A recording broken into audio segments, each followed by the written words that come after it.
जिस टाइम इन्ने फौज के जवान मारे गए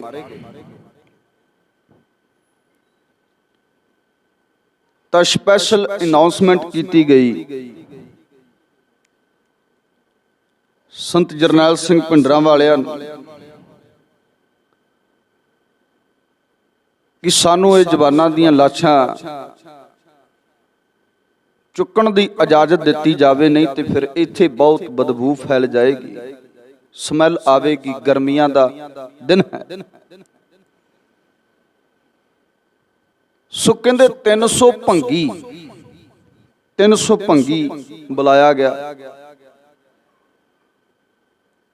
300 भंगियां ने लाशां चुक के सहकदे हुए जिहड़े जवान सन वो चुक के गड्डियां विच लदे ते उथों फिरे फौज दे जिहड़े बंदे बाहर कढे। बाद दे विच कहंदे विਉਂਤਬੰਦੀ बनाई गई। राजीव गांधी दे नाल सीधा राबता कायम सी, जनरल वैद्या नाल, कुलदीप बराड़ दे नाल, होर जिहड़े उच्च अहुदियां दे अफसर नाल लगे सन। उन्हां सारियां ने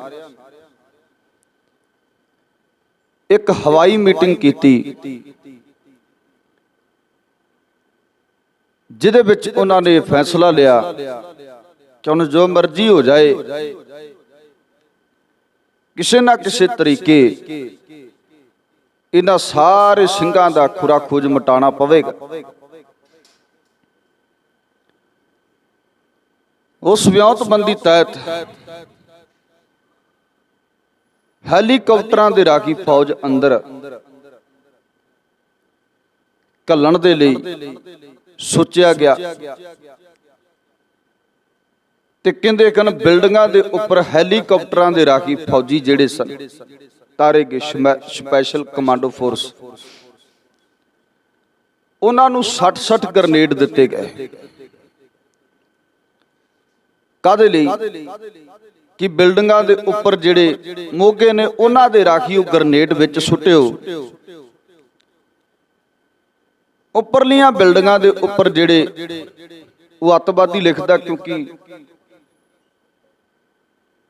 उस टाइम दे अंदर मन्निया अतवादी जाता, जिहड़े अतवादी ने जदों तुसीं ग्रेनेड सुटोगे तो मोगियां दे राखी वो थले चले जाणगे, उन्हां दे विच भगदड़ मच जाएगी। सानू पता लग जाएगा भी कित्थे कित्थे सिंह बैठे कन, क्योंकि 4 छपेरे ही सिंह जिहड़े सन बैठे हुए सन। 916 जवान उन्हें हैलीकॉप्टरां दे राखी तारे ते 60 उन्हां नूं ग्रेनेड दिते। उन्हां ग्रेनेड चलाए पर कोई बहुती हिलजुल ना होई, कोई बहुता उन्हां नूं फिर भी पता न लग्या। बाद विच कहंदे कन 33 गड्डियां अंदर परिक्रमा विच बाड़ियां गईयां, जिहड़ियां बुलट प्रूफ गड्डियां हुंदियां, जिन्हां दे गोली भी लगदी नहीं है। मशीन गन्नां उपर उन्हां दे फिट हुंदी है छोटियां। वो 33 गड्डियां अंदर बाड़ियां गईयां, बुलट प्रूफ गड्डियां, जिन्हां दे टायर रेल दे टायर जिन्नू लगे हुंदे आ, जिहड़ी रेल गड्डी दे टायर लगे हुंदे वो टायर उन्हां नूं लगे हुंदे आ। वो गड्डियां अंदर बाड़ियां गईयां 33 गड्डियां। कुलदीप बराड़ लिखदा भी 1 लाख गोली चलाई, 1 लाख गोली। जिहड़ा बंदा ये कहंदा सी भी असीं 3-4 घंटियां दे विच, इह किड्डी क वड्डी किते गल है, असीं ते पाकिस्तान दी फौजां नहीं छड्डियां, असीं ते होर फौजां नहीं छड्डियां, ਇਹ किड्डी क वड्डी गल आ। असीं ते 2-4 घंटियां च गल निबेड़ दांगे। 11 घंटे हो गए सी फौज नूं ਸਿੰਘਾਂ दे नाल जूझदियां लड़दियां। 11 घंटे उन्हां दीयां नासां मोड़ी रखियां ਸਿੰਘਾਂ ने। 11 घंटे जिहड़ा कहंदा सी 4 घंटियां च फतेह कर दांगे, और इदां ही चलदा रहा। क्योंकि अंदर कल जिक्र किया सी जनरल शफीक सिंह वर्गा वो योधा अंदर बैठा है, तो फिर पता सी अटैक 1981 तो करन दी साजिश रची जा रही सी, पता सी होवेगा। ਤੇ ਅਸਲਾ ਵੀ ਫਿਰ ਸਿੰਘਾਂ ਨੇ ਇਕੱਠਾ ਕੀਤਾ ਹੋਇਆ ਸੀ। ਕਿੱਥੋਂ ਆਇਆ, ਕਿਵੇਂ ਆਇਆ, ਇਹਦੇ ਤੇ ਵੀ ਬੜੇ ਸਵਾਲ ਜਿਹੜੇ ਖੜੇ ਕੀਤੇ ਜਾਂਦੇ ਆ। ਕੁਝ ਕਹਿੰਦੇ ਸਰਕਾਰਾਂ ਨੇ ਅੰਦਰ ਭੇਜਿਆ ਸੀ ਅਸਲਾ। ਜੇ ਸਰਕਾਰਾਂ ਅੰਦਰ ਅਸਲਾ ਭੇਜਦੀਆਂ ਤੇ ਸਰਕਾਰਾਂ ਅਟੈਕ ਕਿਉਂ ਕਰਦੀਆਂ? ਇਹ ਵੀ ਪੱਖ ਹੋ ਸਕਦਾ। ਪੱਖ ਬੜੇ ਨੇ, ਵਿਚਾਰਨ ਵਾਲੇ ਨੇ। ਖੈਰ ਬਾਤ ਜੋ ਹੈ, ਜਦੋਂ ਅਗਲਿਆਂ ਨੂੰ ਪਤਾ ਲੱਗਿਆ ਵੀ ਸਾਨੂੰ ਆਪਣੇ ਗੁਰੂ ਘਰ ਦੀ ਰਾਖੀ ਲਈ ਇੱਕ ਕਦਮ ਚੁੱਕਣਾ ਪੈਣਾ ਹੈ, ਤੇ ਅਸਲਾ ਵੀ ਫਿਰ ਇਕੱਠਾ ਕੀਤਾ ਗਿਆ। ਕਹਿੰਦੇ ਜਦੋਂ ਬਖਤਾਬੰਦ ਗੱਡੀਆਂ, ਬੁਲਟ ਪ੍ਰੂਫ ਗੱਡੀਆਂ ਅੰਦਰ ਵਾੜੀਆਂ ਗਈਆਂ, ਉਹਨਾਂ ਵਿੱਚੋਂ 6 ਗੱਡੀਆਂ ਜਿਹੜੀਆਂ ਨੇ ਅੱਗੇ ਤੋਰੀਆਂ ਗਈਆਂ ਵੀ ਜਾ ਕਰਕੇ ਜਿਹੜਾ ਹਮਲਾ ਕਰਨ ਗਿਆ। 33 ਅੰਦਰ ਵਾੜ ਲਈਆਂ, 6 ਗੱਡੀਆਂ ਅੱਗੇ ਤੋਰੀਆਂ ਗਈਆਂ ਵੀ ਜਿਹੜੀਆਂ ਜਾ ਕੇ ਹਮਲਾ ਕਰਨ ਗਈਆਂ। ਅਜਾਈ ਜਰਨਲ ਸ਼ਪੇਕ ਸਿੰਘ ਨੇ ਇੱਕ ਗ੍ਰਨੇਡ ਜਿਹੜਾ ਸੀ ਉਹ ਅੰਦਰੋਂ ਚਲਾਇਆ, ਜਿਹਦਾ ਭਾਰ ਉਹਨਾਂ ਲਿਖਿਆ ਵੀ 58 ਕਿਲੋ ਦਾ weight ਉਹਦਾ। ਤੇ ਉਹ ਜਦੋਂ ਚੱਲਦਾ ਹੈ, ਬੜੀ ਦੂਰ ਤੱਕ ਮਾਰ ਕਰਦਾ। ਤੇ ਜਿਹੜੀ ਗੱਡੀ ਹੈ ਜਿਹਦੇ ਤੇ ਚਲਾਇਆ ਜਾਂਦਾ, ਜਿਸ ਟੈਂਕ ਤੇ ਉੱਪਰ ਚਲਾਇਆ ਜਾਂਦਾ, ਟੈਂਕਾਂ ਦਾ ਭਾਰ ਬਹੁਤ ਜ਼ਿਆਦਾ ਹੁੰਦਾ ਟਨਾਂ ਦੇ ਹਿਸਾਬ ਨਾਲ। ਉਹ ਜਦੋਂ ਚੱਲਦਾ ਹੈ ਤੇ ਕਹਿੰਦਾ ਵੀ 21 ਫੁੱਟ ਉੱਚਾ ਟੈਂਕ ਨੂੰ ਉੱਚਾ ਚੁੱਕ ਕੇ ਤੇ ਮੂਧਾ ਮਾਰ ਸਕਦਾ, ਇੰਨੀ ਪਾਵਰ ਹੁੰਦੀ ਉਹਦੇ ਅੰਦਰ। ਉਹ ਚੀਨੀ ਰਾਕਟ ਉਹ ਅੰਦਰੋਂ ਚਲਾਇਆ ਗਿਆ। ਉਹ 4-5 ਹੀ ਜ਼ਿਕਰ ਕਰਦਾ ਵੀ 4-5 ਹੀ ਸੀਗੇ ਉਹਦੇ, ਬਹੁਤੇ ਨਹੀਂ ਸੀਗੇ, 4-5 ਹੀ ਸੀਗੇ। ਉਹ ਜਦੋਂ ਚਲਾਇਆ ਗਿਆ ਤੇ ਗੱਡੀ ਤਕਰੀਬਨ ਜਿਹੜੀਆਂ ਅੱਗੇ 6 ਗੱਡੀਆਂ ਲੱਗੀਆਂ ਸਨ, ਉਹਨਾਂ ਵਿੱਚੋਂ 3 ਗੱਡੀਆਂ ਜਾ ਕੇ ਮੁੱਧੀਆਂ ਹੋ ਕੇ ਸਰੋਵਰ ਵਿੱਚ ਡਿੱਗ ਪਈਆਂ। ਜੋ ਦਰਬਾਰ ਸਾਹਿਬ ਦਾ ਸਰੋਵਰ ਹੈ, ਉਹ 3 ਗੱਡੀਆਂ ਮੁੱਧੀਆਂ ਹੋ ਕੇ ਉਸ ਜਗ੍ਹਾ ਤੇ ਡਿੱਗ ਪਈਆਂ। ਤੇ ਜਿਹੜੀਆਂ ਦੂਜੀਆਂ 3 ਗੱਡੀਆਂ ਸਨ ਉਹ ਵੀ ਫੱਟੜ ਹੋ ਗਈਆਂ, ਕਹਿ ਲੋ, ਉਹ ਵੀ ਟੇਢੀਆਂ ਹੋ ਗਈਆਂ, ਉਲਟੀਆਂ ਹੋ ਗਈਆਂ। ਇਹ ਸਕੀਮ ਵੀ ਜਿਹੜੀ ਨਾ ਚੱਲੀ। ਫਿਰ ਉਹਨਾਂ ਨੇ ਟੈਂਕ ਤੱਕ ਅੰਦਰ ਵਾੜੇ, ਜਿੱਥੇ ਜਿੱਥੇ ਵੀ ਚਾਹਿਆ ਬੰਬ ਸੁੱਟੇ, ਹਮਲਾ ਕੀਤਾ। ਕਿਉਂਕਿ ਬਹੁਤ ਜ਼ਿਆਦਾ ਫੌਜ ਲਾ ਦਿੱਤੀ ਗਈ ਸੀ। ਇੱਕ ਕੰਮ ਇਹਨਾਂ ਹੋਰ ਕੀਤਾ, 7000 ਮੁਖਬਰ, 7000 ਮੁਖਬਰ ਪੰਜਾਬ ਦੇ ਪਿੰਡਾਂ ਵਿੱਚ ਤੋਰਿਆ। ਕਾਰਨ ਕੀ ਸੀ ਕਿ ਧਾਰਮਿਕ ਸਥਾਨ ਤੇ ਹਮਲਾ ਹੋ ਰਿਹਾ ਤੇ ਸਿੱਖ ਭਾਵਨਾਵਾਂ ਭੜਕਣਗੀਆਂ, ਸਿੱਖ ਨੌਜਵਾਨ ਭੜਕਣਗੇ। ਪਿੰਡਾਂ ਦੇ ਜੇ ਲੋਕ ਆ ਕੇ ਇਹਨਾਂ ਵਿੱਚ ਸ਼ਾਮਲ ਹੋ ਗਏ ਤੇ ਸਾਡੇ ਲਈ ਨਜਿੱਠਣਾ ਔਖਾ ਹੋ ਜਾਏਗਾ।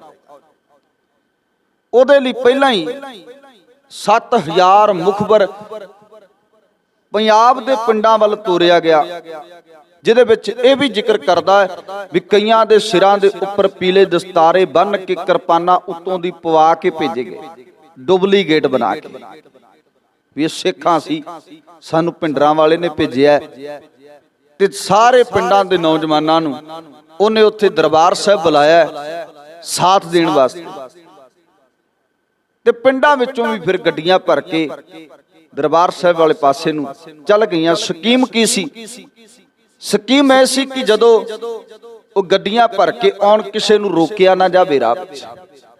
ਜਦੋਂ ਦਰਬਾਰ ਸਾਹਿਬ ਤੋਂ 20 ਕਿਲੋਮੀਟਰ ਦੂਰ ਰਹਿ ਜਾਣ, ਉਦੋਂ ਸਾਰਿਆਂ ਨੂੰ ਰੋਕ ਕੇ ਉਹਨਾਂ ਤੇ ਲਾਠੀ ਚਾਰਜ ਕੀਤਾ ਜਾਵੇ, ਡਾਂਗਾ ਮਾਰੀਆਂ ਜਾਣ, ਉਹਨਾਂ ਉੱਪਰ ਤਸ਼ੱਦਦ ਢਾਇਆ ਜਾਵੇ। ਕਾਹਦੇ ਲਈ? ਕਿ ਇਹ ਹਮਲੇ ਤੋਂ ਬਾਅਦ ਪੰਜਾਬ ਦੀ ਨੌਜਵਾਨੀ ਉੱਠ ਕੇ ਕਿਤੇ ਸਾਡੀ ਸੰਗੀ ਨੂੰ ਹੱਥ ਨਾ ਪਾਵੇ। ਇਸ ਲਈ ਇਹ ਕੰਮ ਵੀ ਕੀਤਾ ਗਿਆ। ਔਰ ਬੜੇ ਨੌਜਵਾਨ ਗੱਡੀਆਂ ਭਰ ਕੇ ਇੱਥੋਂ ਦਰਬਾਰ ਸਾਹਿਬ ਦੀ ਧਰਤੀ ਵੱਲ ਨੂੰ ਗਏ ਵੀ, ਮੈਂ ਅੱਗੇ ਜ਼ਿਕਰ ਵੀ ਕਰਾਂਗਾ। ਸੋ ਇਹ ਕੰਮ ਵੀ ਜਿਹੜਾ ਕੀਤਾ ਗਿਆ, ਭਾਰੀ ਫੌਜ ਜਿਹੜੀ ਅੰਦਰ ਲਾ ਦਿੱਤੀ ਗਈ। ਦੂਸਰਾ ਇੱਕ ਕਾਰਨ ਇਹ ਵੀ ਸੀ, ਚੀਨ, ਅਮਰੀਕਾ, ਇੰਗਲੈਂਡ ਤੇ ਅਲੱਗ-ਅਲੱਗ ਦੇਸ਼ਾਂ ਦੇ ਲੋਕਾਂ ਨੇ ਨਿਊਜ਼ ਚੈਨਲਾਂ ਉੱਪਰ, ਉੱਥੋਂ ਦੇ ਰਾਸ਼ਟਰਪਤੀ ਕਹਿ ਲਓ, ਪ੍ਰਧਾਨ ਮੰਤਰੀ ਕਹਿ ਲਓ, ਅਲੱਗ-ਅਲੱਗ ਨਿਊਜ਼ ਚੈਨਲਾਂ ਉੱਪਰ ਇਹਨਾਂ ਨੂੰ ਲਾਹਣਤਾਂ ਪਾਈਆਂ ਵੀ ਇਹ ਕਾਹਦੀ ਫੌਜ ਹੈ, ਇਹ ਕਾਹਦੀ ਫੌਜ ਹੈ ਜਿਹੜੀ ਚੰਦ ਸਿੰਘਾਂ ਦੇ ਉੱਪਰ ਇੰਨਾ ਚਿਰ ਹੋ ਗਿਆ ਹਮਲਾ ਕਰਦਿਆਂ ਨੂੰ ਤੇ ਹਜੇ ਤੱਕ ਸਰ ਨਹੀਂ ਕੀਤੇ। ਇਹ ਕਿਹੜੀ ਫੌਜ ਹੈ ਜਿਹੜੀ ਦੂਸਰੇ ਦੇਸ਼ਾਂ ਨੂੰ ਸਰ ਕਰੇਗੀ। ਇਹ ਬੜੀ ਵੱਡੀ ਨਮੋਸ਼ੀ ਵਾਲੀ ਗੱਲ ਸੀ ਆਰਮੀ ਲਈ, ਫੌਜ ਲਈ ਬਹੁਤ ਵੱਡੀ ਨਮੋਸ਼ੀ ਵਾਲੀ ਗੱਲ ਸੀ। ਸੋ ਉਹ ਅੰਡਰ ਪ੍ਰੈਸ਼ਰ ਕਿ ਦੂਸਰੇ ਦੇਸ਼ ਵੀ ਇਹਨਾਂ ਨੂੰ ਮਜ਼ਾਕ ਕਰਨ ਲੱਗ ਪਏ।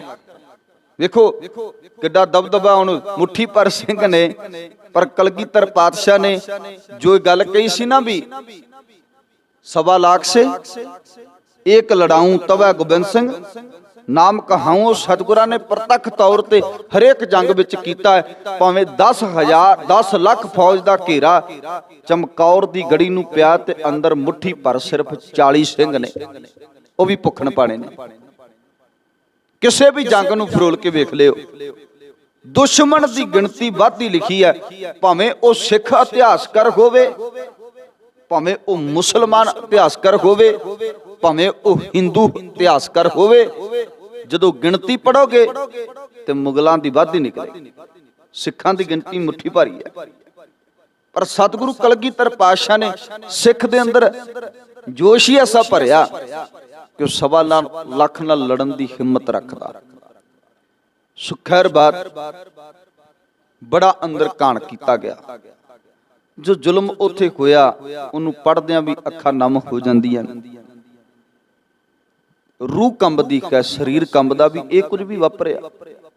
ਅਸੀਂ ਤੇ ਉਹ ਆ ਜਿਹੜੇ ਪੜ੍ਹ ਕੇ ਸੁਣਾਉਂਦੇ ਆ ਜਾਂ ਪੜ੍ਹ ਕੇ ਅਸੀਂ ਉਹ ਕਰਦੇ ਆ, ਜਿਨ੍ਹਾਂ ਨੇ ਇਹ ਸੰਤਾਪ ਹੰਡਾਇਆ ਨਾ, ਉਹ ਇਹਨਾਂ ਦਿਨਾਂ ਵਿੱਚ ਉਹਨਾਂ ਨੂੰ ਰੋਟੀ ਨਹੀਂ ਚੰਗੀ ਲੱਗਦੀ। ਸੱਚ ਹੈ, ਇਹਨਾਂ ਦਿਨਾਂ ਵਿੱਚ ਉਹਨਾਂ ਨੂੰ ਰੋਟੀ ਚੰਗੀ ਨਹੀਂ ਲੱਗਦੀ। ਸੁਖੈਰ ਬਾਤ ਕਹਿੰਦੇ ਕਨ ਫਿਰ ਹੋਰ ਫੌਜ ਮਗਾਈ ਗਈ।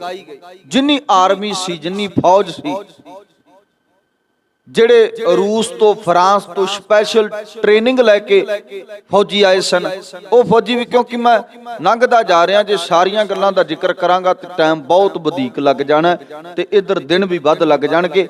ਪਰ ਮੈਂ ਨਿਕਲਦਾ 6 ਜੂਨ ਤੱਕ ਆ ਰਿਹਾ ਕਿ 6 ਜੂਨ ਤੱਕ ਆਪਣਾ ਜਿਹੜੀ ਗੱਲ ਹੈ ਸਮਾਪਤੀ ਵਾਲੇ ਪਾਸੇ ਨੂੰ ਚੱਲ ਜਾਵੇ। ਸੋ ਫਿਰ ਜਦੋਂ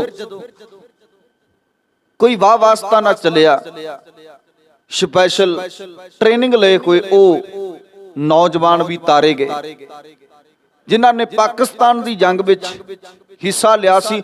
ਉਹ 1880 ਜਵਾਨ ਉਹ ਵੀ ਇਹਦੇ ਵਿੱਚ ਸ਼ਾਮਲ ਸੀਗੇ, ਤਾਰੇ ਗਏ, ਉਹ ਵੀ ਤਾਰੇ ਗਏ। ਬੜੇ ਆਸੇ ਚੰਗੀ ਟ੍ਰੇਨਿੰਗ ਜਿਹੜੇ ਲੈ ਕਰਕੇ ਆਏ ਸਨ, ਉਹਨਾਂ ਜਵਾਨਾਂ ਨੂੰ ਲੈਸ ਹਥਿਆਰਾਂ ਦੇ ਨਾਲ ਵਿੱਚ ਤਾਰਿਆ ਗਿਆ। ਫਿਰ ਬੰਬਾਂ ਦੀ ਵਰਖਾ ਕੀਤੀ ਗਈ, ਗੋਲੀਆਂ ਦੀ ਤਾਬੜਤੋੜ ਵਰਖਾ ਕੀਤੀ ਗਈ।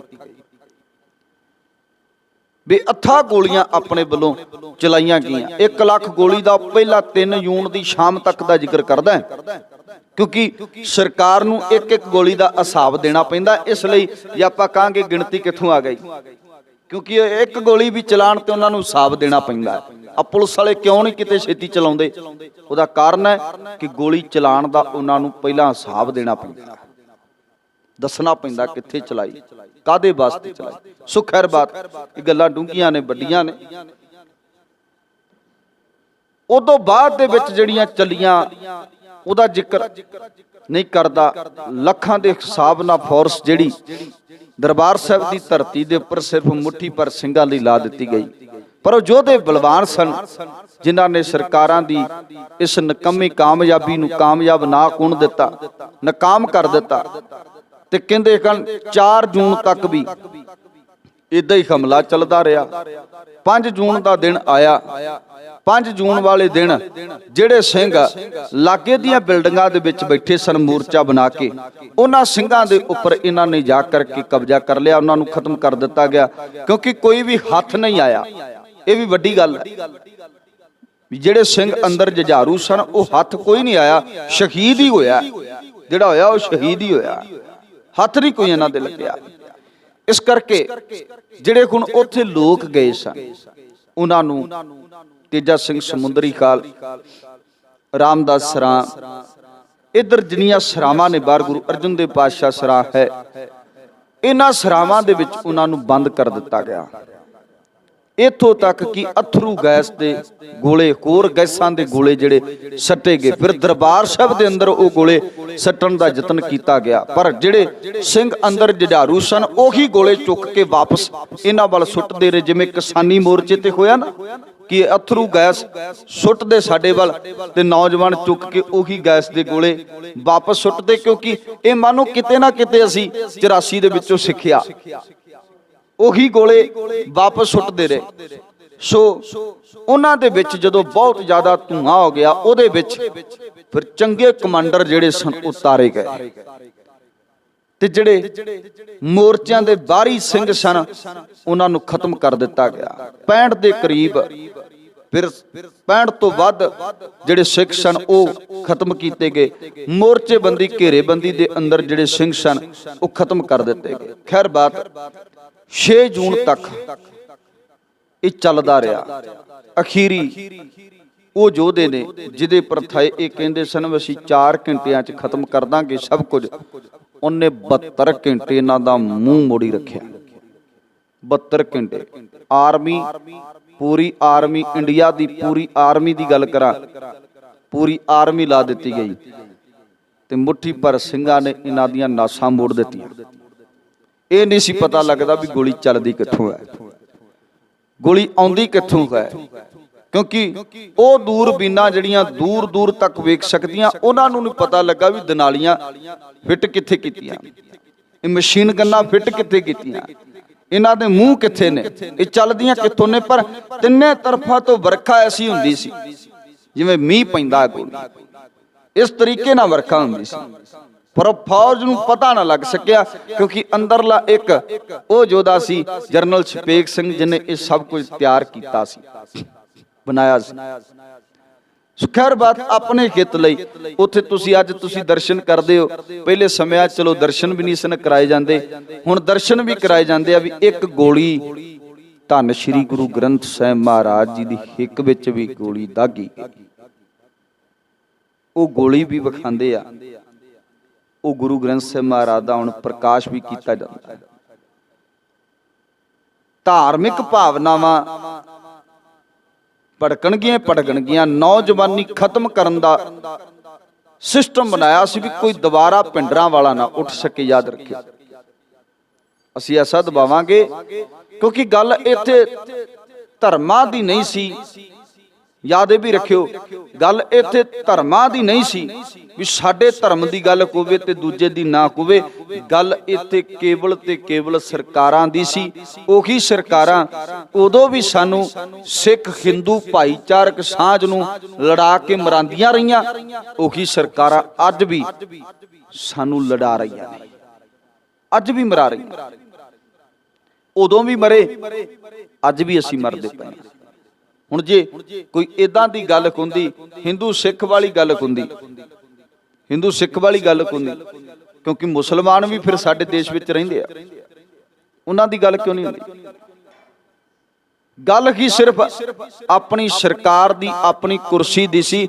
ਭਿੰਡਰਾਂ ਵਾਲਾ ਰਹਿ ਗਿਆ, ਕਿਤੇ ਪੰਜਾਬ ਦਾ ਰਾਜ ਆਪਣੇ ਹਿੱਤ ਵਿੱਚ ਨਾ ਲੈ ਜਾਏ ਤੇ ਪੰਜਾਬੀਆਂ ਦੀ ਆਪਣੀ ਕਿਤੇ ਸਰਕਾਰ ਨਾ ਬਣ ਜਾਏ, ਕਿਤੇ ਪੰਜਾਬ ਜਿਹੜਾ ਹੈ ਇੰਡੀਆ ਦੇ ਨਾਲੋਂ ਵੱਖਰਾ ਨਾ ਹੋ ਜਾਏ, ਭਾਰਤ ਨਾਲੋਂ ਵੱਖਰਾ ਨਾ ਹੋ ਜਾਏ, ਵੱਖਰਾ ਸੂਬਾ ਨਾ ਬਣ ਜਾਏ, ਇਹਨਾਂ ਨੂੰ ਆਪਣੇ ਹੱਕ ਹਕੂਕ ਨਾ ਮਿਲ ਜਾਣ।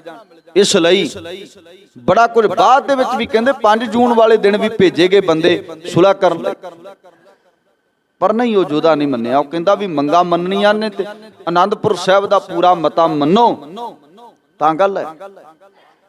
ਫਿਰ 2500 ਹੁਣ ਵੇਖੋ, ਆ ਸੁਣ ਲਿਓ ਜਿਨ੍ਹਾਂ ਤੇ ਵਾਪਰਿਆ। 2500 ਕੁਝ ਬੀਬੀਆਂ ਜਿਨ੍ਹਾਂ ਦੀ ਉਮਰ 45 ਤੋਂ 60 ਸਾਲ ਦੀ ਸੀ, ਬਲਾਤਕਾਰ ਕੀਤਾ ਗਿਆ। ਹੁਣ ਦੱਸੋ ਵੀ ਇਹਦੇ ਚ ਭਿੰਡਰਾਂ ਵਾਲੇ ਦਾ ਕੀ ਕਸੂਰ ਸੀ? ਹੁਣ ਇਹ ਵੀ ਪਰਖਿਓ ਨਾ, ਫੌਜ ਨੇ ਕੀਤਾ, 8 ਤੋਂ 14 ਸਾਲ ਦੀਆਂ ਬੱਚੀਆਂ ਨਹੀਂ ਬਖਸ਼ੀਆਂ ਗਈਆਂ। ਉਹਦੀ ਵੀ ਉਹ ਗਿਣਤੀ ਲਿਖਦਾ ਕੁਲਦੀਪ ਬਰਾੜ ਵੀ, ਇੰਨੀਆਂ ਬੱਚੀਆਂ ਨੇ ਨਾਲ ਵੀ ਤਸ਼ੱਦਦ ਢਾਇਆ ਗਿਆ, ਬਲਾਤਕਾਰ ਕੀਤਾ ਗਿਆ। ਯਾਰ ਅਸੀਂ ਕਿਵੇਂ, ਸਾਡਾ ਕਿਵੇਂ ਖੂਨ ਚਿੱਟਾ ਹੋ ਗਿਆ? ਅਸੀਂ ਭਿੰਡਰਾਂ ਵਾਲੇ ਨੂੰ ਮਾੜਾ ਕਹਿ ਦਿੰਦੇ ਆ, ਕਿ ਉਹ ਸਰਕਾਰ ਮਾੜੀ ਨਹੀਂ ਸੀ ਜਿਨੇ ਇਹ ਕੁਝ ਕਰਵਾਇਆ? ਕਿ ਉਹ ਫੌਜ ਨੂੰ ਹਦਾਇਤਾਂ ਨਹੀਂ ਸੀ ਕਰ ਸਕਦੀ ਕਿ ਔਰਤਾਂ ਉੱਪਰ ਤਸ਼ੱਦਦ ਨਾ ਢਾਇਆ ਜਾਵੇ, ਉੱਥੋਂ ਦੀ ਸੰਗਤ ਉੱਪਰ ਤਸ਼ੱਦਦ ਨਾ ਢਾਇਆ ਜਾਵੇ? ਪਰ ਕਿਸੇ ਨੂੰ ਬਖਸ਼ਿਆ ਨਹੀਂ ਗਿਆ। ਜਿਹੜੀ ਮੈਂ ਗੱਲ ਕੀਤੀ, ਔਰ ਇਹ ਗੱਲ ਮੰਨਦੇ ਆ, ਇੱਥੋਂ ਜਦੋਂ 3 ਜੂਨ ਨੂੰ ਪਤਾ ਲੱਗ ਗਿਆ ਸੀ, ਘੇਰਾ 1 ਜੂਨ ਨੂੰ ਪੈ ਗਿਆ ਸੀ। 30 ਮਈ ਨੂੰ ਕੁਲਦੀਪ ਬਰਾੜ ਆਇਆ ਤੇ 1 ਜੂਨ ਨੂੰ ਘੇਰਾ ਪੈ ਗਿਆ, ਮੁਖਬਰ ਭੇਜੇ ਗਏ। ਇਹ ਵੀ ਉਹਦੀ ਗੱਲ ਮੈਨੂੰ ਸੱਚੀ ਲੱਗਦੀ ਹੈ, ਭਾਵੇਂ ਕਿ ਕਿਸੇ ਵੀਰ ਨੇ ਕਿਹਾ ਵੀ ਆਹ ਕਿਤਾਬ ਜਿਹੜੀ ਆ ਨਕਲੀ ਆ, ਕਿਤਾਬ ਅਸਲੀ ਆ। ਪਰ ਗੱਲ ਕੋਈ ਵੀ ਹੋਵੇ, ਦੁਸ਼ਮਣ ਦੀ ਕਲਮ ਤੋਂ ਲਿਖੀ ਕੋਈ ਗੱਲ, ਉਹ ਅਗਲਾ ਫੌਜ ਦੀ ਤਾਰੀਫ ਹੀ ਕਰ ਰਿਹਾ। ਭਾਵੇਂ ਦੁਸ਼ਮਣ ਗਲਤ ਲਿਖ ਰਿਹਾ ਹੋਵੇ, ਪਰ ਕਰਤੇ ਤਾਰੀਫ ਰਿਹਾ ਨਾ, ਵੀ ਇੰਨੇ ਜਵਾਨ ਸਾਡੇ ਮਾਰੇ ਗਏ, ਅਸੀਂ ਉਹਨਾਂ ਨੂੰ ਫੜ ਨਾ ਸਕੇ। ਜਿੰਦਾ ਨਹੀਂ ਫੜ ਸਕੇ, ਕਹਿੰਦੇ ਸੀ ਜਿੰਦਾ ਫੜ ਕੇ ਭਿੰਡਰਾਂ ਵਾਲੇ ਨੂੰ ਬਾਹਰ ਲੈ ਕੇ ਆਵਾਂਗੇ, ਜਿੰਦਾ ਉਹਦੇ ਨਾਲ ਦਿਆਂ ਨੂੰ ਫੜ ਕੇ ਲੈ ਕੇ ਆਵਾਂਗੇ। ਇੱਕ ਵੀ ਨੌਜਵਾਨ ਜਿੰਦਾ ਨਹੀਂ ਫੜਿਆ ਗਿਆ। ਜਿਹੜੇ ਫੜੇ ਗਏ ਉਹ ਆਮ ਸੰਗਤ ਸੀ, ਜਿਹੜੀ ਸੰਗਤ ਦਰਸ਼ਨ ਲਈ ਗਈ ਸੀ, ਦਦਾਰਿਆਂ ਲਈ ਗਈ ਸੀ। ਉਹ ਵੀ ਕਿਹੜਾ ਬਖਸ਼ੀਆਂ? ਬੱਚੀਆਂ ਨਹੀਂ ਬਖਸ਼ੀਆਂ, ਬੀਬੀਆਂ ਨਹੀਂ ਬਖਸ਼ੀਆਂ ਗਈਆਂ, ਬਲਾਤਕਾਰ ਕੀਤੇ ਗਏ। ਨੌਜਵਾਨ ਕਿਹੜਾ ਬਖਸ਼ੇ ਗਏ?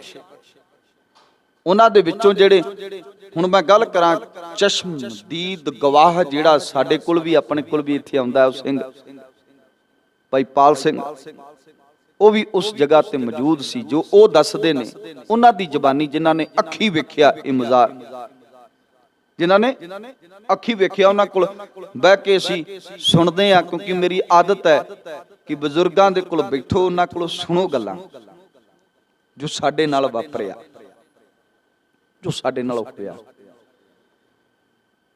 ਤੇਜਾ ਸਿੰਘ ਸਮੁੰਦਰੀ ਕਾਲ ਚ ਇਹਨਾਂ ਨੂੰ ਬੰਦ ਕਰ ਦਿੱਤਾ ਗਿਆ, ਜਿੰਨੀ ਸੰਗਤ ਸੀ।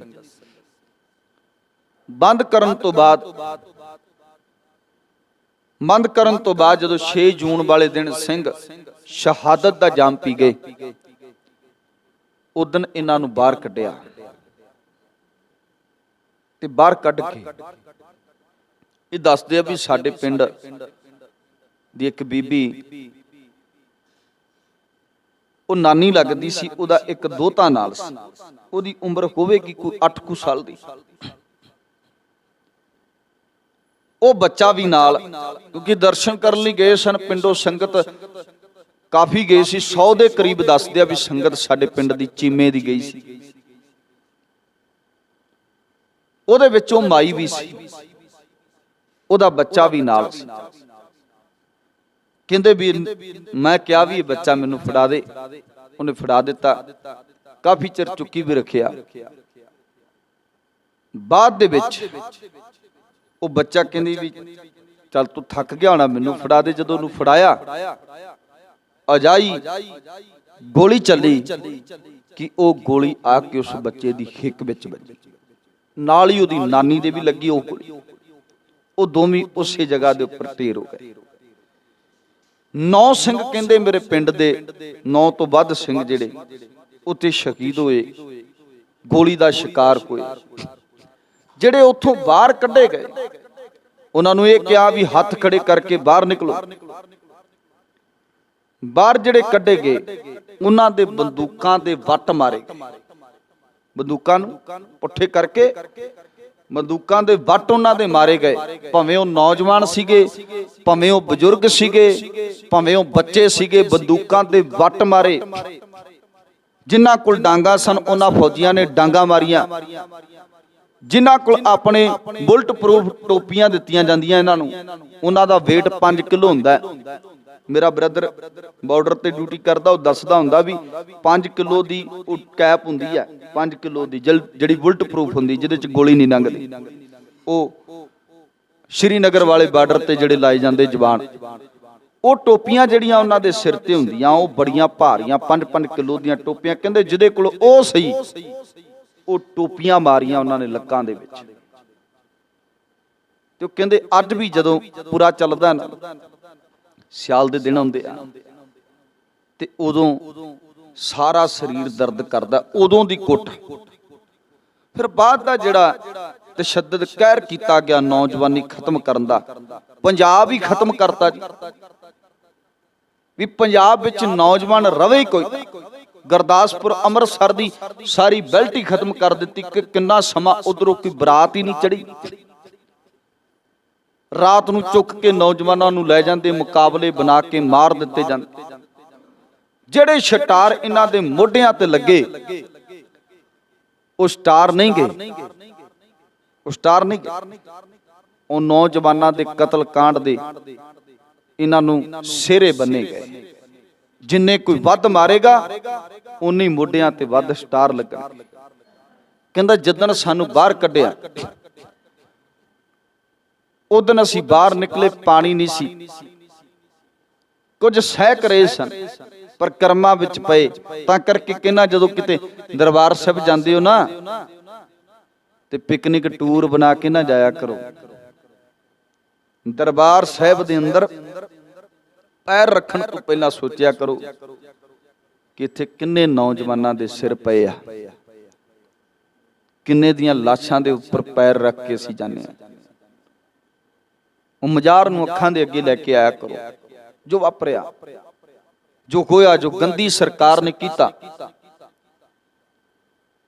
ਇਹ ਹੋਣਾ ਨਹੀਂ ਸੀ ਚਾਹੀਦਾ। ਕਿਉਂਕਿ ਕਿਸੇ ਵੀ ਧਾਰਮਿਕ ਅਦਾਰੇ ਦੇ, ਜਦੋਂ ਅਸੀਂ ਕਿਸੇ ਦੀ ਗੱਲ ਨਹੀਂ ਕਰਦੇ ਵੀ ਕਿਸੇ ਦੇ ਧਾਰਮਿਕ ਅਦਾਰੇ ਉੱਪਰ ਕਿਉਂ ਇਦਾਂ ਹੋਵੇ, ਭਾਵੇਂ ਹਿੰਦੂ ਹੋਵੇ, ਭਾਵੇਂ ਮੁਸਲਮਾਨ ਹੋਵੇ, ਭਾਵੇਂ ਸਿੱਖ ਹੋਵੇ, ਭਾਵੇਂ ਈਸਾਈ ਹੋਵੇ, ਜਦੋਂ ਅਸੀਂ ਇਹ ਗੱਲ ਨਹੀਂ ਕਰਦੇ ਫਿਰ ਸਾਡੇ ਉਸ ਪਾਵਨ ਪਵਿੱਤਰ ਧਾਮ ਉੱਪਰ ਇਹ ਕਿਉਂ ਕੀਤਾ ਗਿਆ। ਅੱਜ ਤੋਂ ਥੋੜਾ ਅਬਦਾਲੀ ਵਰਗੇ ਕਰਦੇ ਆਏ ਪਰ ਇੰਦਰਾ ਨੇ ਇਸ ਕਹਿਰ ਦਾ ਅੰਤ ਕਰ ਦਿੱਤਾ। ਅਬਦਾਲੀ ਵਰਗਿਆਂ ਨੇ ਐਡਾ ਕਹਿਰ ਨਹੀਂ ਕੀਤਾ। ਟੈਂਕ ਚੜਾਏ ਅਬਦਾਲੀ ਨੇ ਨਹੀਂ ਚੜਾਏ, ਟੈਂਕ ਇੰਨੀਆਂ ਗੋਲੀਆਂ ਅਬਦਾਲੀ ਨੇ ਨਹੀਂ ਚਲਾਈਆਂ। ਇਹ ਅੰਤ ਸੀ ਇਹ ਕਹਿਰ ਦਾ। ਕਹਿੰਦਾ ਬਾਹਰ ਕੱਢਿਆ ਗਿਆ ਜਿਹੜਾ ਪਾਣੀ ਉੱਥੇ ਪਿਆ ਸੀ ਸਰੋਵਰ ਦੀਆਂ ਪਰਕਰਮਾਂ ਚ, ਮਾਫ ਕਰਨਾ ਉਹ ਜ਼ਿਕਰ ਕਰਨ ਲੱਗਿਆਂ ਵੀ ਕਰੀਚ ਆਉਂਦੀ ਹੈ।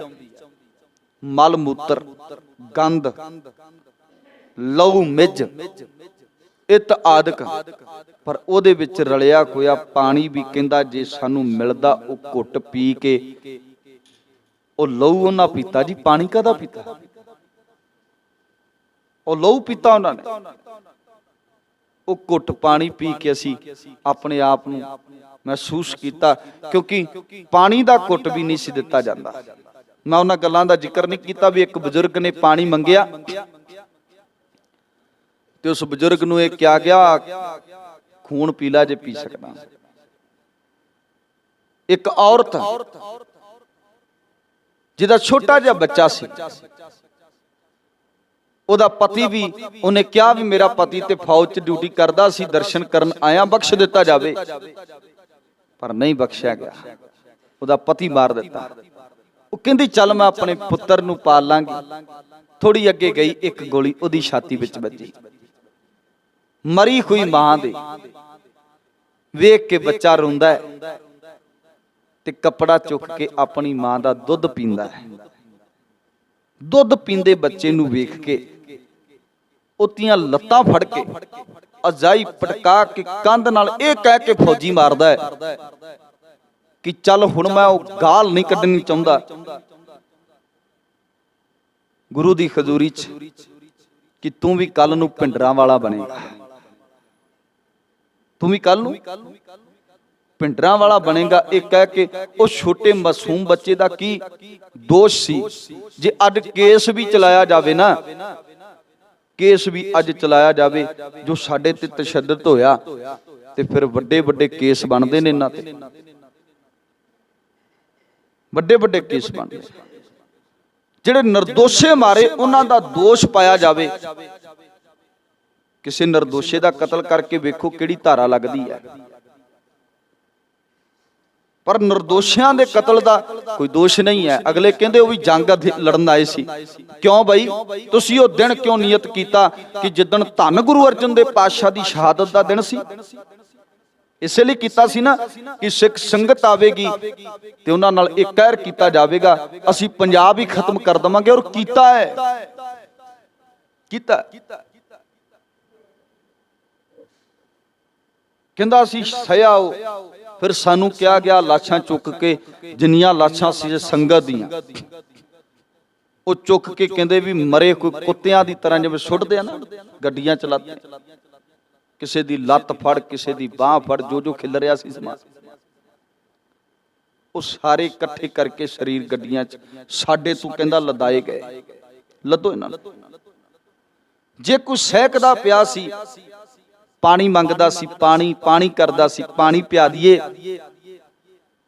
ਤੇ ਪੁਲਿਸ ਉਹ ਜਿਹੜੀ ਫੌਜ ਸੀ ਕਹਿੰਦੇ ਵੱਟ ਮਾਰਦੀ ਸੀ ਬੰਦੂਕ ਤੇ, ਚਲ ਤੋ ਉਸਕੋ ਪਾਣੀ ਪਿਲਾਏਗਾ। ਫਿਰ ਉਹਨਾਂ ਸਹਿਕਦਿਆਂ ਨੂੰ ਵੇਖ ਕੇ ਕਹਿੰਦੇ ਅੱਧ ਜੂੰਦੇ ਬੰਦੇ ਵੀ ਅਸੀਂ ਵਿੱਚ ਗੱਡੀਆਂ ਦੇ ਸੱਟੇ ਨੇ, ਜਿਹੜੇ ਜੂੰਦੇ ਸਨ, ਜਿਹੜੇ ਇਹ ਕਹਿ ਲੋ ਨਕਾਰਾ ਹੋ ਗਿਆ ਸੀ ਸਰੀਰ ਪਰ ਸਵਾਸ ਤੇ ਚੱਲਦੇ ਸਨ, ਉਹ ਵੀ ਗੱਡੀਆਂ ਚ ਲਦਾਏ ਗਏ। ਔਰ ਉਹਨਾਂ ਦਾ ਕੀ ਕੀਤਾ ਇਹਨਾਂ ਨੂੰ ਵਿਚਾਰਿਆਂ ਨੂੰ ਨਹੀਂ ਪਤਾ, ਇਹ ਤਾਂ ਸਿਰਫ ਲੱਦਣ ਵਾਲੇ ਸੀ। ਉਹਨਾਂ ਦਾ ਕੀ ਕੀਤਾ ਲਾਸ਼ਾਂ ਦਾ, ਸਹਿਕਦੇ ਸਰੀਰਾਂ ਦਾ ਕੀ ਕੀਤਾ, ਅੱਜ ਮੰਗੋ ਜਵਾਬ। ਕਿਸੇ ਕੋਈ ਜਵਾਬ ਦਿੱਤਾ? 84 ਤੋਂ ਬਾਅਦ ਆ 34-35 ਸਾਲ ਹੋ ਗਏ, ਕਿਸੇ ਨੇ ਕੋਈ ਇਨਸਾਫ ਦਿੱਤਾ? ਕੋਈ ਇਨਸਾਫ ਨਹੀਂ ਮਿਲਿਆ। ਤੇ ਜਿਹੜੇ ਸਨ ਉਹਨਾਂ ਨੂੰ ਕੁੱਟ ਮਾਰ ਕੇ ਗੱਡੀਆਂ ਦੇ ਵਿੱਚ ਲੱਦ ਕੇ ਕੈਂਪਾਂ ਵਿੱਚ ਸੱਟਿਆ ਗਿਆ। ਬੜਾ ਤਸ਼ੱਦਦ ਟਾਇਆ ਗਿਆ। ਉਹ ਵਿਚਾਰਾ ਬਜ਼ੁਰਗ ਕਹਿੰਦਾ ਵੀ ਅਸੀਂ ਅੱਜ ਇੱਥੇ ਬੈਠੇ ਚੰਗੀ ਰੋਟੀ ਖਾਣੇ ਪਏ ਆ, ਚੰਗਾ ਪਾਣੀ ਸਭ ਕੁਝ ਮਿਲਦਾ ਹੈ, ਪਰ ਉਹ ਦਿਨ ਯਾਦ ਆਉਂਦੇ ਤੇ ਰੋਟੀ ਅੰਦਰ ਨਹੀਂ ਲੰਘਦੀ। ਕਿਉਂਕਿ ਜਦੋਂ ਅਸੀਂ ਪਾਣੀ ਨੂੰ ਵੀ ਤਰਸਦੇ ਸਾਂ, ਵੀ ਪਾਣੀ ਦੀ ਘੁੱਟ ਕੋਈ ਪਿਆ ਦੇ, ਕੋਈ ਪਾਣੀ ਪਿਆ ਦੇ ਸਾਨੂੰ। ਵੀ ਅਸੀਂ ਤੇ ਸੁਣ ਰਹੇ ਆ ਨਾ, ਸਾਡੀਆਂ ਅੱਖਾਂ ਨਮ ਹੋ ਰਹੀਆਂ ਨੇ, ਪਰ ਜਿਨ੍ਹਾਂ ਨੇ ਸਰੀਰ ਤੇ ਹੰਡਾਇਆ ਸੰਤਾਪ, ਉਹਨਾਂ ਨੇ ਕੀ ਕੁਝ ਵੇਖਿਆ ਹੋਵੇਗਾ। ਆਹ ਦਿਨਾਂ ਚ ਤੇ ਸੱਚ ਆ, ਰਾਤ ਨੂੰ ਸੁੱਤੇ ਵੀ ਉੱਬੜ ਉੱਬੜ ਕੇ ਉੱਠਦੇ ਹੋਣ। ਅਸਲ ਕਾਰਨ ਸੀ ਵੀ ਕਿਤੇ ਸਰਕਾਰ ਦਾ ਹੀ ਕਾਰਨ ਸੀ ਵੀ ਕੁਰਸੀ ਨਾ ਚਲੀ ਜਾਵੇ। ਇਸ ਗੰਦੀ ਰਾਜਨੀਤੀ ਨੇ ਪੰਜਾਬ ਦੀ ਨੌਜਵਾਨੀ ਖਤਮ ਕੀਤੀ ਤੇ 12 ਸਾਲ ਨਹੀਂ ਅਸੀਂ ਉੱਠ ਪਾਏ। ਤਾਂ ਕਰਕੇ ਹੁਣ ਇਹ ਜੀ ਕਰਦਾ ਹੁੰਦਾ ਜਦੋਂ ਵੀ ਕੋਈ ਛਿੜਦੀ ਹੈ ਨਾ ਗੱਲ, ਵੀ ਇੱਧਰ ਚੱਲ ਪਈਏ ਡਾਂਗਾ ਸੁੱਟ ਚੁੱਕ ਕੇ, ਤੇ ਮੈਂ ਕਹਿੰਦਾ ਨਾ ਓਏ ਫਿਰ ਨਾ ਕਿਤੇ ਨੁਕਸਾਨ ਸਾਡਾ ਅਸੀਂ ਆਪਣਾ ਕਰਾ ਲਈਏ। ਅਸੀਂ ਪਹਿਲਾਂ 12 ਸਾਲ ਬਾਅਦ 47 ਤੋਂ 12 ਸਾਲ ਬਾਅਦ ਵਿੱਚ ਉੱਠੇ, 84 ਤੋਂ 12 ਸਾਲ ਬਾਅਦ ਅਸੀਂ ਉੱਠੇ। ਤਾਂ ਕਰਕੇ ਨੌਜਵਾਨਾਂ ਨੂੰ ਕਹਿਣਾ ਨਾ ਵੀ ਆਪਣਾ ਨੁਕਸਾਨ ਨਾ ਕਰਾਈਏ, ਹੁਣ ਦਿਮਾਗੀ ਲੜਾਈ ਲੜੋ। ਇਹ ਲੜਾਈ ਦੇ ਵਿੱਚ, ਇਹ ਚੁੱਕਾਂ ਦੇ ਵਿੱਚ ਨਾ ਹੋਏ, ਤੇ ਚਾਹੁੰਦੇ ਆ ਤੁਹਾਨੂੰ ਚੁੱਕਿਆ ਜਾਵੇ ਤੇ ਮਰਵਾਇਆ ਜਾਵੇ। ਕਿੰਨੇ ਕੁ IPS ਅਫਸਰ ਨੇ ਸਾਡੇ, ਕਿੰਨੇ ਕੁ ਜੱਜ ਨੇ ਸਾਡੇ, ਕਿੰਨੇ ਕੁ ਵੱਡੇ ਉੱਚ ਅਹੁਦਿਆਂ ਤੇ ਸਾਡੇ ਬੈਠੇ ਨੇ, ਕਿਉਂਕਿ ਸਾਡੇ ਉੱਚ ਅਹੁਦਿਆਂ ਤੇ ਬੈਠਣ ਦਿੱਤੇ ਨਹੀਂ ਜਾਂਦੇ। ਅੱਜ ਵੀ ਜੇ ਇੱਕ ਇਹ ਕਾਰਜ ਆਰੰਭ ਕੀਤਾ ਬਾਹਰ ਜਾਣ ਦਾ, ਉਹ ਵੀ ਤਾਂ ਹੀ ਕੀਤਾ ਹੋਇਆ ਵੀ ਸਾਡੀ ਨੌਜਵਾਨੀ ਬਾਹਰ ਤੁਰ ਪਏ, ਇੱਥੇ ਕੋਈ ਸਾਡਾ ਚੰਗਾ ਅਫਸਰ ਨਾ ਹੋਵੇ। ਕਿਉਂਕਿ ਪੜ੍ਹਦੇ ਹੀ ਨਹੀਂ ਅਸੀਂ, +2 ਕੀਤੀ, IELTS ਕੀਤੀ ਤੇ ਬਾਹਰ, ਕਿਉਂਕਿ ਭਵਿੱਖ ਨਹੀਂ ਹੈ। ਦੇਣਾ ਹੀ ਕੁਝ ਨਹੀਂ ਸਾਨੂੰ, ਸਰਕਾਰਾਂ ਨੇ ਦੇ ਹੀ ਨਹੀਂ ਰਹੀ। ਕਿਉਂ ਨਹੀਂ ਜਾਣਗੇ ਬਾਹਰ? ਤੁਰਨਗੇ ਸਾਰੇ, ਤੁਰੇ ਜਾ ਰਹੇ ਲੜਕੇ ਮੁੰਡੇ ਕੁੜੀਆਂ, ਸਾਰੀ ਪੰਜਾਬ ਖਾਲੀ ਹੋ ਜਾਣਾ। ਜਿਹੜੀਆਂ ਜ਼ਮੀਨਾਂ ਦੇ ਹੱਕਾਂ ਦੀ ਅੱਜ ਤੁਸੀਂ ਲੜਦੇ ਫਿਰਦੇ ਹੋ ਨਾ, ਜਦੋਂ ਕੱਲ ਨੂੰ ਤੁਹਾਡੇ ਬੱਚੇ ਹੀ ਨਾ ਰਹੇ ਇੱਥੇ, ਤੇ ਉਹ ਜ਼ਮੀਨਾਂ ਆਪੀ ਖੁਹੀਆਂ ਜਾਣੀਆਂ, ਕਬਜ਼ਾ ਆਪੀ ਉਹਨਾਂ ਦਾ ਹੋ ਜਾਣਾ। ਜਿਹੜਾ ਬਾਹਰ ਗਿਆ ਵਾਪਸ ਨਹੀਂ ਆਉਂਦਾ, ਇਹ ਵੀ ਯਾਦ ਰੱਖਿਓ। ਅਗਲਾ ਕਹਿੰਦਾ ਇੱਥੇ ਰਵਾਂਗੇ ਅਸੀਂ, ਕੀ ਕਰਨਾ ਪੰਜਾਬ 'ਚ ਜਾ ਕੇ। ਸੋ ਇਹ ਅੱਜ ਦਾ ਹਾਲਾਤ ਹੈ। ਬਹੁਤ ਤਸ਼ੱਦਦ ਢਾਇਆ ਗਿਆ। ਚਲੋ ਉਹਨਾਂ ਦਾ ਕਸੂਰ ਸੀ, ਜਿਹੜੇ ਜਿਨ੍ਹਾਂ ਨੂੰ ਅੱਤਵਾਦੀ ਅਸੀਂ ਕਹਿੰਦੇ ਆ, ਉਹਨਾਂ ਦਾ ਕਸੂਰ ਸੀ। ਪਰ ਦੱਸੋ ਜਿਹੜੇ ਬਾਹਰਲੇ, ਮਲਕੀਤ ਸਿੰਘ ਭਵਾਨੀਗੜ੍ਹ, ਉਹਨੇ ਇੱਕ ਕਿਤਾਬ ਲਿਖੀ ਹੈ, ਜਿਹਦੇ ਵਿੱਚ ਉਹ ਜ਼ਿਕਰ ਕਰਦਾ ਵੀ ਗੁਰਦੁਆਰਿਆਂ ਦੇ ਉੱਪਰ ਹੋਏ ਅਟੈਕ, ਉਹਨਾਂ ਗੁਰਦੁਆਰਿਆਂ ਦਾ ਕੀ ਕਸੂਰ ਸੀ? ਉਹਨਾਂ ਦੇ ਵਿੱਚ ਤੇ ਅੱਤਵਾਦੀ ਨਹੀਂ ਸਨ ਲੁਕੇ। ਵੱਡੇ ਵੱਡੇ ਗੁਰਦੁਆਰਿਆਂ ਦਾ ਜ਼ਿਕਰ ਕੀਤਾ ਗਿਆ। ਸਮਾਂ ਹੋਇਆ ਕਦੀ ਫਿਰ ਸਤਿਗੁਰੂ ਦੀ ਕਿਰਪਾ ਸਦਕਾ ਆਪਾਂ ਜ਼ਿਕਰ ਕਰਾਂਗੇ ਕਿਹੜੇ ਕਿਹੜੇ ਗੁਰਦੁਆਰਿਆਂ ਦੇ ਉੱਪਰ ਤਸ਼ੱਦਦ ਢਾਇਆ ਗਿਆ, ਹਮਲੇ ਕੀਤੇ ਗਏ, ਚੁਣ ਚੁਣ ਕੇ ਕੱਢ ਕੱਢ ਕੇ ਘਰੋਂ ਨੌਜਵਾਨੀ ਮਾਰੀ ਗਈ। ਰਾਤ ਨੂੰ ਕਮਾਦਾਂ ਵਿੱਚ ਜਿਨ੍ਹਾਂ ਨੂੰ ਸੌਣਾ ਪਿਆ ਉਹਨਾਂ ਨੂੰ ਪੁੱਛ ਕੇ ਵੇਖੋ। ਜਿਨ੍ਹਾਂ ਦੇ ਘਰ ਸੇਫ ਸਨ ਉਹਨਾਂ ਦੀ ਤੇ ਗੱਲ ਛੱਡੋ, ਜਿਨ੍ਹਾਂ ਨੂੰ ਰਾਤ ਕਮਾਦਾਂ ਵਿੱਚ ਕੱਟਣੀ ਪਈ ਹੈ, ਮਾਵਾਂ ਨੂੰ, ਪਰਿਵਾਰਾਂ ਦੇ ਪਰਿਵਾਰਾਂ ਨੂੰ, ਉਹਨਾਂ ਨੂੰ ਪੁੱਛ ਕੇ ਵੇਖੋ ਕਿੰਨਾ ਕਹਿਰ ਕੀਤਾ ਇਸ ਜ਼ਾਲਮ ਸਰਕਾਰ ਨੇ। ਸੋ ਅਸੀਂ ਸਮਝੀਏ ਥੋੜਾ ਜਿਹਾ ਇਹਨਾਂ ਦੀ ਰਾਜਨੀਤੀ ਨੂੰ ਤੇ ਆਪਣੇ ਆਪੇ ਨੂੰ ਵੀ ਸੁਚੇਤ ਕਰੀਏ ਵੀ ਅਸੀਂ ਕਿੱਥੇ ਖੜੇ ਹਾਂ। ਸਤਿਗੁਰੂ ਕਿਰਪਾ ਕਰਨ, ਸਮਾਂ ਮੈਂ ਵਧੀਕ ਲੈ ਕੇ ਆਪ ਗੁਰੂ ਰੂਪ ਸੰਗਤ ਸਾਹਿਬ ਸੱਚੇ ਪਾਤਸ਼ਾਹ ਧੰਨ ਗੁਰੂ ਗ੍ਰੰਥ ਸਾਹਿਬ ਮਹਾਰਾਜ ਬਖਸ਼ਣ ਜੋਗ ਹੈ, ਬਖਸ਼ ਲੈਣਾ। ਕਿਉਂਕਿ ਇਹ ਸਹਿ ਤੇ ਅਕਾਏ ਇੱਕ ਘੱਲੂਕਾਰਾ ਜਿਹੜਾ ਤੀਜਾ ਸਾਡੇ ਨਾਲ ਵਾਪਰਿਆ, ਇਹ ਕਦੀ ਨਾ ਭੁਲਾਉਣ ਵਾਲਾ ਹੈ, ਇਹ ਕਦੀ ਭੁੱਲਣਾ ਨਹੀਂ ਸਨ। ਕਿਉਂਕਿ ਭੁੱਲੀਆਂ ਉਹ ਚੀਜ਼ਾਂ ਜਾਂਦੀਆਂ ਜਿਹੜੀਆਂ ਵਾਪਰੀਆਂ ਨਾ ਹੋਣ, ਹੋਈਆਂ ਨਾ ਹੋਣ, ਉਹ ਤੇ ਭੁੱਲ ਜਾਈਏ। ਪਰ ਜਿਹੜੀਆਂ ਸਾਡਿਆਂ ਨਾਲ ਹੋਈਆਂ ਵਾਪਰੀਆਂ ਉਹ ਕਿਵੇਂ ਭੁੱਲ ਜਾਈਏ। ਬਾਅਦ ਦੇ ਵਿੱਚ ਜਿਹੜੀ ਨੌਜਵਾਨੀ ਇਹਨਾਂ ਖਤਮ ਕੀਤੀ ਨਸਲ ਕੁਸ਼ੀ ਚ, ਉਹ ਕਿਵੇਂ ਭੁੱਲ ਜਾਈਏ। ਕਿਉਂਕਿ ਚਾਹੁੰਦੇ ਸਨ ਇਹ ਜੇ ਕਹਿੰਦੇ ਚਲੋ ਭਿੰਡਰਾਂ ਵਾਲੇ ਦੀ ਗੱਲ ਸੀ ਉਹ ਤੇ ਫਿਰ ਖਤਮ ਕਰ ਦਿੱਤਾ ਸੀ 6 ਜੂਨ ਨੂੰ, ਤੇ ਟਾਇਰ ਪਾ ਕੇ ਸਾੜਨ ਦੀ ਸਾਨੂੰ ਕੀ ਲੋੜ ਸੀ? ਫਾਹ ਦੇ ਕੇ ਮਾਰਨ ਦੀ ਸਾਨੂੰ ਕੀ ਲੋੜ ਸੀ? ਜਮੂਰਾਂ ਨਾਲ ਸਾਡੇ 9 ਪੱਟੇ ਗਏ, ਕੀ ਲੋੜ ਸੀ? ਮਾਸ ਨੋਚਿਆ ਗਿਆ ਨੌਜਵਾਨਾਂ ਦਾ, ਕੀ ਲੋੜ ਸੀ? ਔਰਤਾਂ ਨਾਲ ਬਲਾਤਕਾਰ ਹੋਏ, ਕੀ ਲੋੜ ਸੀ? ਉਹ ਤੇ ਜਿਹਨੂੰ ਇਹ ਮਾਰਨਾ ਚਾਹੁੰਦੇ ਸੀ ਉਹ ਤੇ ਸ਼ਹੀਦ ਹੋ ਗਿਆ ਸੀ, ਉਹ ਤੇ ਇਹਨਾਂ ਦੀ ਨਜ਼ਰ ਵਿੱਚ ਮਰ ਗਿਆ ਸੀ। ਬਾਦਿਆਂ ਨੂੰ ਕਿਉਂ ਤੰਗ ਕੀਤਾ ਗਿਆ? ਕਿਸੇ ਨੇ ਕੋਈ ਸਵਾਲ ਨਹੀਂ ਕੀਤਾ, ਕਿਉਂਕਿ ਸਾਡੇ ਆਪਣੇ ਹੀ ਉਹਨਾਂ ਨਾਲ ਮਿਲੇ ਹੋਏ ਸੀ। ਮਾਫ ਕਰਨਾ। ਸੋ ਬੇਅੰਤ ਪ੍ਰਕਾਰ ਦੀਆਂ ਗਲਤੀਆਂ ਦੀ ਖਿਮਾ ਜੀ। ਆਪ ਗੁਰੂ